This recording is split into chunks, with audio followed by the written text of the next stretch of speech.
दमा वक्ती एलर्जी नहीं है, दमे के इलाज में ताखीर तिब्बी पेचीदगियों का सबब बन सकती है। डॉक्टर मोहम्मद इफ्तिखार का मंडी बहाउद्दीन ने दमा से आगाही के आलमी दिन पर मुनक्किदा सेमिनार के शुरका से खिताब। मंडी बहाउद्दीन में ज़िले के बड़े अस्पतालों में दमे के मरीज से आगाही के आलमी दिन की मुनासबत से सेमिनार और वॉक का अहतमाम किया गया। इस सिलसिले में तहसील हेडक्वार्टर अस्पताल फालियाँ और मलकवाल के अलावा डिस्ट्रिक्ट हेडक्वार्टर अस्पताल मंडी बहाउद्दीन में भी दमे के मरज से आगाही के आलमी दिन की मुनासबत से सेमिनार और वॉक का अहतमाम किया गया था, जिनमें डॉक्टर्स, पैरामेडिकल स्टाफ, सहाफ़ियों और सिविल सोसाइटी के अरकान की बड़ी तादाद ने शिरकत की। DHQ अस्पताल मंडी बहाउद्दीन में मुनक्किदा सेमिनार के शुरका से खिताब करते हुए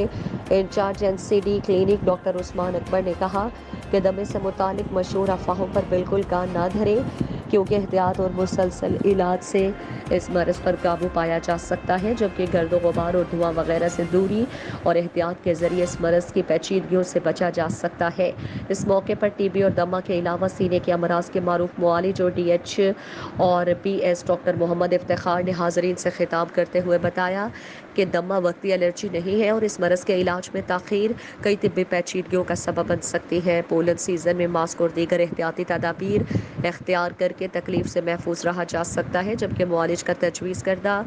इनहेलर हर वक्त मरीज़ के पास मौजूद होने से मरज़ को बर वक्त कंट्रोल किया जा सकता है। बाद अज़ा वॉक की गई, जिसमें शुरका ने प्ले कार्ड्स और बैनर्स उठा रखे थे।